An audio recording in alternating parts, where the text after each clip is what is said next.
بسم اللہ الرحمن الرحیم۔ السلام علیکم ناظرین، دیسی T V U S A کے اسٹوڈیو سے آپ کا میزبان طارق راجپوت جلال ایک بار پھر آپ کی خدمت میں حاضر ہوں۔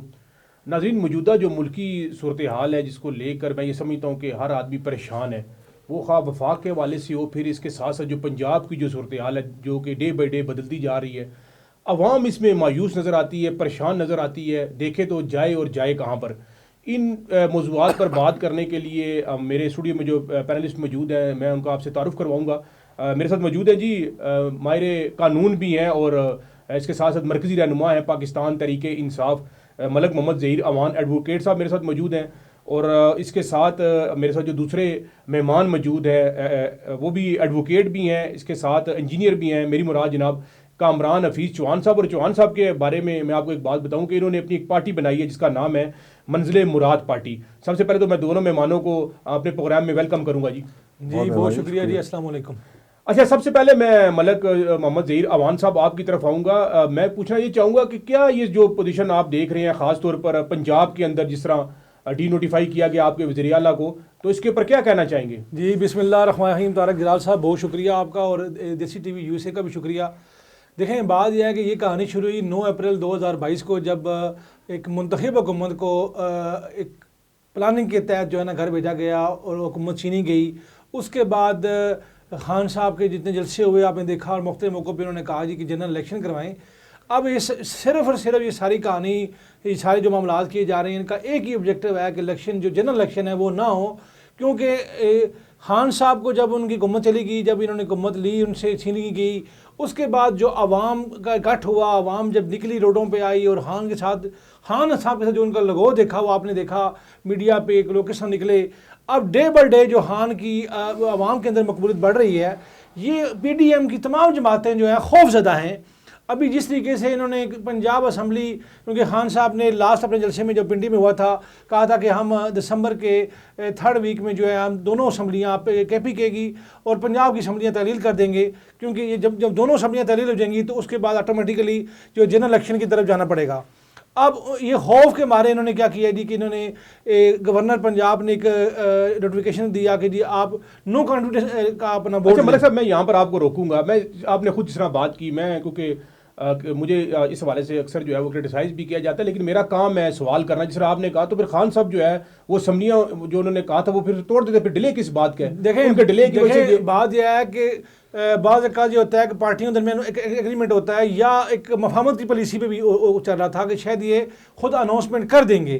اب جب انہوں نے کہہ دیا کہ ہم دسمبر کے مطلب آپ یہ کہہ رہے ہیں کہ خان صاحب اور جو دوسرے پی ڈی ایم ان کے درمیان ظاہری بات ہے ان کے ساتھ معاملات تو چل رہے تھے۔ اچھا معاملات بات چیت وہ چل رہی کہہ رہے ہیں خان صاحب میں ان سے بات کرنے کے لیے تیار نہیں ہوں۔ دیکھیں، بات چیت ہو رہی ہوتی ہے بیک ڈور پہ۔ اب اس پالیسی کے تحت انہوں نے، کیونکہ کچھ فیصلے ایسے کیے جاتے ہیں کہ جو ملکی مفاد میں بہتر ہوتے ہیں، اب انہوں نے کہا جی کہ ہم جب تیسرا ہفتہ آئے گا تو ہم اسمبلیاں تحلیل کر دیں گے۔ اس ڈر سے انہوں نے، گورنر نے راتوں رات جناب ایک نوٹیفیکیشن جاری کیا جس میں کہ جو پنجاب کا جو تھا سی ایم اس کو انہوں نے ڈی نوٹیفائی کیا۔ اس حوالے سے جو ہے پرویز الہی صاحب جو ہے وہ ہائی کورٹ چلے گئے ہیں، اور وہاں پہ انہوں نے بھی پٹیشن دائر کی ہے جو زیر سماعت ہے۔ چلے میں دوبارہ آپ کی طرف آؤں گا، اور اپنے ساتھ کیونکہ جو میرے دوسرے مہمان ہیں ایڈوکیٹ انجینئر کامران حفیظ چوہان صاحب۔ چوہان صاحب، پہلے تو جو آپ کی اپنی پارٹی کے حوالے سے میں پوچھنا چاہوں گا کہ پاکستان میں بہت ساری پارٹیاں تھیں، کیا وجہ ہے کہ آپ نے اپنی پارٹی بنائی؟ بہت مہربانی جی، شکریہ طارق صاحب، آپ نے موقع دیا۔ طارق صاحب، اصل میں میری جو پولیٹیکل موقف ہے نا وہ شاید کسی بھی پولیٹیکل پارٹی سے مطابقت نہیں رکھتا، اور کسی پولیٹیکل پارٹی کو جوائن کرنے کا مطلب تھا کہ میں پھر انہی کی جو نظریہ ہے اور منشور ہے اس کے مطابق چلوں۔ تو میرا مقصد پاور پالیٹکس نہیں تھا، میرا مقصد ہے کہ میں اپنی زندگی میں، باقیہ زندگی میں اپنی قوم اور نسلوں کے لیے کوئی بہتر راستہ متعین کرنے کی کوشش کروں کہ وہ چاہے میرے مرنے کے بعد ہی وہ آئیڈیا کنسیو ہو، لیکن یہ کہ اس سے ہمارے نسلوں کے لیے ایک بہتر ملک پاکستان بن سکے۔ تو میرا جو کہ نظریہ ڈیفرنٹ ہے ان سے، میں یہ سمجھتا ہوں کہ we need presidential form of democracy, ہمیں صدارتی طرز حکومت درکار ہے جس طرح امریکہ میں۔ اچھا چلیں، یہ تو ہو گیا تھوڑا سا، میں کیونکہ وہی سوال جو ہے ڈیفینیٹلی آپ نے پارٹی بنائی اور جو صورتحال آپ کے سامنے اس ٹائم ہے اس کے بارے میں ضرور آپ کا موقف، اور اگر آپ پارٹی کے حوالے سے منشور کے حوالے سے بھی بات کروں تو کیا سمجھتے ہیں جو غریب آدمی ہے وہ سفر نہیں کر رہے اس سارے معاملات میں؟ پوری قوم سفر کر رہی ہے جی، پورا نظام سفر کر رہا ہے، اور یہ اگر بر وقت اس کے اوپر کوئی بہتر لاعمل نہ اختیار کیا گیا تو خدا نخواستہ ہم کسی بہت بری صورتحال میں جا سکتے ہیں جس کا ہم تصور بھی نہیں کر سکتے۔ چلیں آپ مطلب لائے عمل کی آپ نے بات کی، تو میں پوچھ سکتا ہوں کہ اگر ایسی سچویشن میں اگر آپ ہوتے تو کیا آپ کے پاس کیا لائے عمل ہوتا، کس طرح یہ تمام چیزیں نکلا جا سکتا تھا؟ سر یہ سیاسی جماعتیں جس لڑائی میں پڑ گئی ہیں یہ تو یہ ثابت کر رہے ہیں کہ میرا جو موقف 2010 سے تھا کہ اس ملک کو صدارتی طرز حکومت درکار ہے، ثابت کر رہے ہیں کہ پارلیمانی ایک فیلئر سسٹم ہے اور جتھے کبھی بھی ملک کو نہیں چلا سکتے، اور آپ کو جتھے جو ہیں سب کے سب اچھے لوگوں پہ مشتمل نہیں مل سکتے۔ تو یہ بکر منڈیاں اور یہ نظام نہیں ختم ہوگا جب تک ہم پارلیمانی نظام کو لے کر چلیں گے۔ اب اس صدارتی نظام کی طرف اب آہستہ آہستہ آواز تو آ رہی ہے، عمران خان صاحب بھی بلکہ کہہ رہے ہیں کہ صدارتی نظام ہی آنا چاہیے، لیکن پتہ نہیں اس ملک میں اصل طاقت کس کے پاس ہے، اور وہ طاقت جن کے پاس ہے جب وہ قومی مفاد میں اس کا بہتر فیصلہ لیں گے تب بھی کچھ ہوتا نظر آتا ہے۔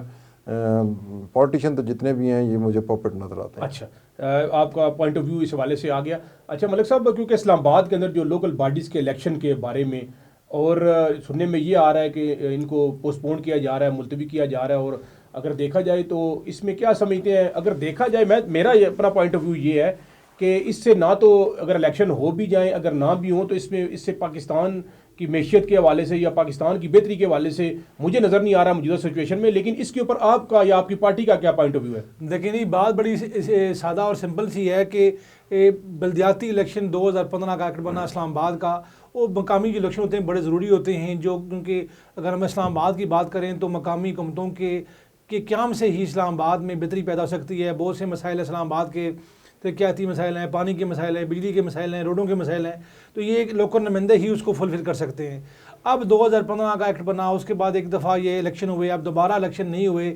اب جب پی ٹی آئی گورنمنٹ میں الیکشن کی اناؤنسمنٹ کروائی گئی، اب الیکشن کی 31 دسمبر ڈیٹ طے ہو گئی۔ اب ہوا کیا، اس کی کہانی ذرا سن لیں۔ اسلام آباد میں 101 یونین کونسل بنائی گئی، یعنی پچھلی ترمیم میں۔ اب 101 یونین کونسل میں پی ٹی آئی کے تمام یونیورسٹیز کے اندر اپنے امیدوار پورے پینل موجود ہیں، اور نون کے 101 میں سے 80 اور 85 کے قریب ٹوٹل ان کو امیدوار ملے ہیں، 25-30 کو ان کو ملے ہی نہیں ہیں، یعنی ان کے پاس بندہ ہی نہیں ہے الیکشن۔ صرف نہیں، وہ پی ڈی ایم نے مل کے وہاں پر مل کے ٹھیک ہے، حالانکہ پی ڈی ایم تینوں سب جماعتوں کو بلائیں تو پی ڈی ایم اپنے امیدوار پورے نہیں کر سکی۔ اب راتوں رات انہوں نے کیا کیا جی کہ انہوں نے ایک بل پیش کیا قومی اسمبلی میں کہ اس ایکٹ کو ترمیم کر کے 125 یونین کونسل بنائی جائیں۔ آپ کی حکومت کو 6 مہینے سال ہونے والا ہے، آپ نے اینڈ ٹائم پہ آ کے کیوں ایسا ڈیسیجن لیا؟ اس وجہ سے لیا کہ میں نے شروع میں کہا کہ یہ الیکشن سے بھاگ رہے ہیں، ان کو خطرہ ہے، خوف ہے کہ خان جیت جائے گا، خان اقتدار میں آ جائے گا، کسی طریقے سے خان کو ڈی ویلیو کیا جائے۔ ان سارے اس آبجیکٹو کو پورا کرنے کے لیے انہوں نے ابھی یہ ترمیم کی ہے، جس میں معاملہ ہائی کورٹ میں گیا اور ہائی کورٹ نے ابھی ڈیسیجن دیا ہے جی کہ الیکشن کمیشن فیصلہ کرے گا۔ تو یہ صرف اس وجہ سے بھاگ رہے ہیں کہ کیونکہ خان کی جماعت جیت جائے گی اور ان کو نقصان ہوگا۔ اچھا چوہان صاحب، کیونکہ جس طرح بات ہو رہی تھی آپ سے اور آپ کی پارٹی کے حوالے سے، میں یہ آپ سے یہ پوچھنا چاہوں گا، جو آپ کی پارٹی کے منشور کے حوالے سے، جو خاص طور پر اگر ہم دیکھیں جو پاکستان کی معیشت ہے اس حوالے سے اگر آپ دیکھیں تو، کیونکہ ہم نے ساتھ ہمارے جس پروگرام کا مقصد یہ ہوتا ہے کہ صرف کرٹیسائز کرنا نہیں ہوتا، ہمارا پروگرام کا یہ مقصد ہے کہ ہم اس کی بہتری کے حوالے سے بھی بات کی جا سکے۔ تو میں یہ آپ سے چاہوں گا کہ اس کی بہتری کے حوالے سے اگر آپ کے پاس کچھ سجیشنس ہوں، کوئی بات ہو، وہ ذرا بتائیے گا۔ طارق صاحب، میں یہ سمجھتا ہوں کہ اس وقت تک یہ پاکستان کی معیشت کو ڈیل کرنے کے لیے بار بار ایک منشی کو لاتے ہیں، پھر دوسرے منشی کو لاتے ہیں۔ معیشت کبھی منشی نہیں کھڑا کرتے، کوئی انڈسٹری ہو تو پھر منشی کا رول ہوتا ہے۔ میں یہ سمجھتا ہوں کہ اس ملک کے ہمیں پبلک سیکٹر کو بہت چھوٹا کرنا پڑے گا۔ صدارتی نظام لاتے ہوئے جتنے بھی پبلک سیکٹر ہے اس کو دیکھ کر ریویو کر کے مختصر ترین کرنا پڑے گا۔ بہت سے بیکار ادارے ہیں جن کا بوجھ بنا ہوا ہے، ایکٹ کے تحت بنا دیے، ان کی بوجھ بنا ہوا ہے۔ پاکستان اسٹیل مل ہے جو ایک فیزیبل پروجیکٹ ہی نہیں ہے، ہمیں دیکھنا ہے کہ وہ کراچی میں فیزیبل تھا یا اس کو کالا باغ میں بنایا جانا چاہیے تھا جہاں آئرن اورز موجود تھے۔ اسی طرح ریلوے میں کتنے اور سرپلس ملازم ہیں، پی اے میں کتنے ہیں، ہر ادارے میں جب تک آپ اس کو کرٹیل ڈاؤن نہیں کریں گے تو آپ کی پبلک ایکسچیکر سے لوڈ نہیں ختم ہوگا، نمبر 1۔ نمبر 2، میں یہ سمجھتا ہوں سر کہ معیشت کسی بھی ملک کی صرف بیسیکلی 2 طبقے کھڑا کرتے ہیں، ایک وہ جو ایگریکلچر سے جڑے ہوتے ہیں اور دوسرا انجینئر۔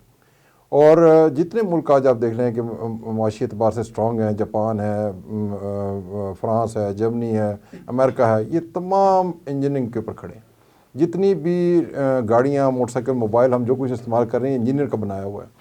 اور جب تک آپ انجینئر کو وہ ماحول نہیں دیں گے کہ وہ لیڈ رول میں آئے اور وہ ملک کی معیشت کے لیے بڑا کردار ادا کرے، اس وقت تک اس ملک کے معاشی طور پہ کھڑے ہونے کے کوئی امکانات نہیں ہیں. آپ بار بار ایک منشی کو لاتے ہیں, وہ ٹیکس لگاتا ہے. ٹیکسوں کے اوپر نیچے کر لینے سے ملک نے نہیں کھڑا ہونا. ملک نے کھڑا ہونا ہے جس وقت یہ پروڈکٹیوٹی کی طرف جائے گا. اور جب آپ انجینئر کو پراپر رول دیں گے اور اس کو لیڈ رول دیں گے, اس ملک کی انڈسٹری کھڑی ہوگی, اس کے ساتھ ایسوسیٹیڈ باقی تمام الائڈ جابس کریٹ ہوں گی, جاب لیسنس کم ہوگی, اسکلفلنس جنریٹ ہوگی, آپ کی پروڈکٹیوٹی ہوگی, جو باہر جائے گی تو آپ کو فارن ایکسچینج ملے گا, آپ کو ریلائنس باہر کی پروڈکٹ پہ ختم ہوگی, تب آپ کا فارن ایکسچینج باہر جانا بند ہوگا. تو آپ کو یہ دیکھنا پڑے گا کہ آپ کی پالیسیز میں کیا سیریس فلاز ہیں, اور پھر ہمیں فوکس کرنا پڑے گا کہ کیا یہ چھوٹی چھوٹی سڑکیں دیہاتوں کی اس کو زیادہ امپورٹنٹ ہے, یا آپ کا فوری طور پہ میکسیمم ڈیمز کا بننا زیادہ امپورٹنٹ ہے, آپ کا سولر انرجی پہ سوئچ اوور ہونا ضروری ہے, آپ کی دیگر جو ہے وہ گرین انرجی کی طرف جانا ضروری ہے. آپ جب تک ان کو ٹیکنیکلی ساؤنڈ نہیں کریں گے, آپ پروگریس کے راستے پر نہیں چل پائیں گے اور معیشت آپ کی. اچھا چوہان صاحب, میں آپ سے یہ میرا سوال یہ ہوگا, کیونکہ دیکھیں آپ ایز اے نیوٹرل, اور ملک صاحب میرے ساتھ بیٹھے ہوئے ہیں, ظاہر بات مرکزی رہنما ہے پاکستان تحریک انصاف کے. میں اگر آپ سے کہوں کہ اگر آپ خان صاحب کا جو ٹینیور ہے اور پھر اس طرح کا باقی جتنے بھی ٹینیورز ہیں, میں ایک موازنے کے حوالے سے آپ کو کہنا چاہوں گا, جس طرح آپ نے بیان کیا کہ جب تک ان چیزوں پہ فوکس نہیں کیا جائے گا, تو آپ کیا سمجھتے ہیں کہ کس ٹینیور کے اندر زیادہ اگر آپ سمجھتے ہیں کچھ بہتری ہوئی ہے, اس کے بارے میں کیونکہ جاننا چاہوں گا, ناظرین جاننا چاہیں گے. میں سمجھتا ہوں کہ کسی کے دور میں بھی کوئی بہتری نہیں ہوئی, مستقل ڈکلائن چلا آ رہا ہے. کسی ایک کے پاس نہ تو ویژن ہے, نہ اس کے پاس کوئی ایجنڈا ہے, وہ ملک کو کیسے کھڑا کرے گا, کیسے چلائے گا, ماں سوائے اس کے کہ ہمیں لے آؤ اور ہم چلا دیں گے. اس کے علاوہ ان کے پاس کوئی سوچ نہیں ہے, کوئی اپروچ نہیں ہے, اور ملک جو ہے وہ جتنا چل رہا ہے وہ آٹو پائلٹ پہ چل رہا ہے. ملک صاحب, چوہان صاحب جس طرح کہہ رہے ہیں, اور آپ نے, میں اس میں کرٹیسائز نہیں, ایک ظاہر بات مثبت جو تنقید ہے اس حوالے سے, کیونکہ خان صاحب یہ کہتے تھے اور آپ کی پوری جماعت یہ کہتی تھی کہ ہمارے پاس ایک ایکسپیرینس لوگ ہیں ہر فیلڈ کے مطابق. لیکن میں یہ سمجھتا ہوں کہ میرا اپنا ذاتی خیال, آپ اختلاف کر سکتے ہیں, لیکن آج ہمیں حقائق جو ہے وہ سچائی سے بیان کرنے پڑیں گے, پھر ہی جا کے اس ملک کو جو ہے بہتری کی طرف لے کے جا سکتے ہیں. کہ آپ نہیں سمجھتے ہیں کہ جو خان صاحب کے جو وعدے تھے وہ ان کی اس طرح پراپر امپلیمنٹیشن نہیں ہو سکی, جس کی وجہ سے آج ملک جو ہے مزید جو ہے وہ نیچے گہرائی کی طرف جا رہا ہے؟ دیکھیں جلال صاحب, بات یہ ہے کہ ایک تو آپ اس میں ذہن میں رکھیں کہ خان صاحب کو جو دور اقتدار ملا وہ ٹوٹل 3.5 سال یا 4 سال کے اندر ٹوٹل ملا. 75 سالوں سے 70 سالوں سے کوئی اور لوگ حکمرانی کر رہے تھے. اب وہ جو قرضے لیے گئے, جو کرپشن کی گئی, دیکھیں 2 چیزیں, اپنا کمران صاحب بھی بیٹھے ہوئے ہیں, زیادہ ان کو اس پہ تجربہ بھی ہے, کہ 2 چیزیں بڑی اگر کنٹرول ہو جائیں, ایک کرپشن, دوسرا قرضے ختم ہو جائیں. اب قرضے کس نے لیے, کب شروع ہوئے؟ اب دیکھیں خان صاحب کو جب 18 میں حکومت ملی تو اس ٹائم قرضے اس سے پہلے لیے تھے, ان کو واپس بھی کرنا تھا. اس کے بعد کرپشن جو ہے نا ہر جگہ مطلب اتنی زیادہ ہو رہی ہے کہ وہ پیسہ جو آپ کے خزانے میں ہوتا ہے وہ لوگوں کے جو میں جا رہا ہے. اگر اجازت تو ایک معصومانہ سا سوال اگر کر لوں آپ سے, جس طرح آپ کہہ رہے ہیں کہ قرضے جو ہے, تو خان صاحب کے دور کے اندر قرضے کم ہوئے ہیں, زیادہ ہوئے ہیں؟ کرپشن کے حوالے سے کرپشن روکنا کس کا کام تھا؟ دیکھیں نا, بات یہ ہے کہ مینڈیٹ جو آپ نے عوام نے خان صاحب کو دیا وہ کرپشن کے حوالے سے دیا, بالکل دیا, وہ مہنگائی کو روکنے کے حوالے سے دیا, دیکھیں جلال صاحب قرضوں کو کم کرنے کے حوالے سے بالکل دیا. دیکھیں ایک چیز یہ ہے کہ ایک قرضہ آپ نے واپس کرنا ہے, کہاں سے پورا کرنا ہے؟ اب انہوں نے خزانے سے دینا ہے نا. اب اس کے بعد کرپشن میں بھی حکومت کرنے نہیں دی گئی. اب ایک سوال بلکہ میں کرتا ہوں آپ سے, آپ بتائیں کہ خان صاحب کو جو حکومت ان سے لی گئی, یا ان کو عدم اعتماد کر کے ان کو گھر بھیجا گیا, یا ان کو حکومت چھینی گئی, تو کیوں, کیا وجہ بنی؟ کیا کرپشن انہوں نے کی تھی؟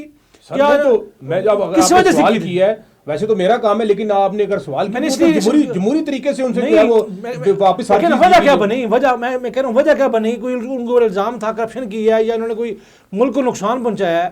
صرف ایک امریکہ کی پلاننگ تھی, ان کی آرڈر تھا, اس کے بعد ہم جتنے بھی چیزیں کوئی ثبوت ثابت تو نہیں ہوئی نا ملک صاحب, یہ تو ساری کیا سرائیاں تھیں. سلامتی کونسل میں سلامتی کمیٹی جو تھی اس کے اندر سب چیزیں طے ہوئی ہیں. بات یہ ہے کہ دیکھیں میں نے وہی کہا کہ کوئی الزام نہیں تھا خان صاحب کی حکومت ان کو یعنی چھینی گئی, ان کو ذاتی کی گئی. جی کامران صاحب, آپ کچھ ایڈ کرنا چاہ رہے تھے, لیکن میں اس کے ساتھ ایک میرے پاس ایک کوشچن بھی ہے آپ کے حوالے سے, کہ جو کرپشن ہے ذرا کائنڈلی اس کو بھی ذرا ڈیفائن کر دیں ذرا. جی بڑی مہربانی طارق صاحب نے موقع دیا. طارق صاحب ہمیں ایز اے نیشن یہ ڈیفائن کرنے کی ضرورت ہے کہ کرپشن کہتے کس کو ہے. میں یہ سمجھتا ہوں کہ ہر وہ چیز, ہر وہ ایلیمنٹ جو کسی چیز کی ڈیلیورنس کو متاثر کرتی ہے نا, وہ کرپشن کہلاتی ہے.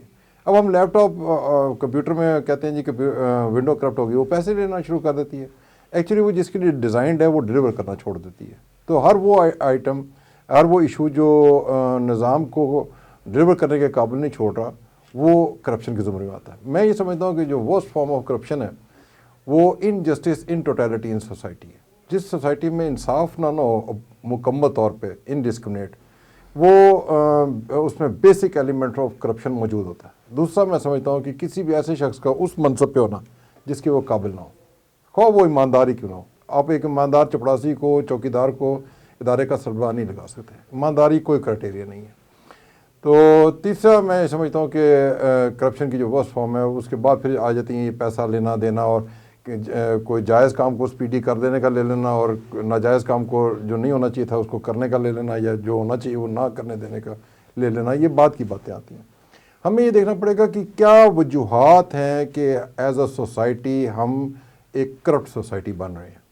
کیوں ہمارے قوم کے 90% سے زائد لوگوں کا رزق حلال کا نہیں ہے, اور کیوں پھر جب اتنی بڑی قوم کے رزق حلال نہیں ہوگا ان کی دعاؤں میں اثر کہاں سے پیدا ہو سکتا ہے.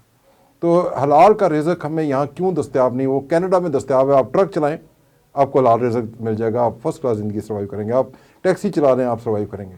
یہاں پر آپ کچھ بھی کر لیں, حلال سے آپ کے پاس رزق موجود نہیں ہے, اور جس کے پاس بھی آپ کو کچھ زائد نظر آتا ہے اس کے پاس وہ یقیناً حلال سے نہیں ہے. یہ میرا تجربہ کہتا ہے پاکستان کے اندر. تو ہمیں یہ دیکھنا پڑے گا کہ اس کی فنڈامنٹل وجوہات کیا ہیں. تو مطلب یہ کیونکہ پروگرام جو ہے وہ بالکل آخری لمحات میں, مطلب صاحب آپ کوئی چیز اس میں کوئی ایسی ایڈ کرنا چاہیں جس میں بہتری آ سکے؟ بہتری کے بارے جلال صاحب اس میں سب سے پہلے تو یہ ہے کہ اگر بات کریں نا جو سیاسی سیٹ اپ ہے جو پاکستان کے اندر نا, اس میں ایک تو آج دن کو میں نے ایک پوسٹ شیئر کی کہ بلدیاتی الیکشن جو ہو رہے ہیں اس میں ان پڑھ اور جہل لوگ ہماری قسمت کا فیصلہ کریں گے. ان کو ووٹ کون ڈالیں گے؟ ایجوکیٹر جو پی ایچ ڈی اسکالر لوگ ان کو ووٹ ڈالیں گے.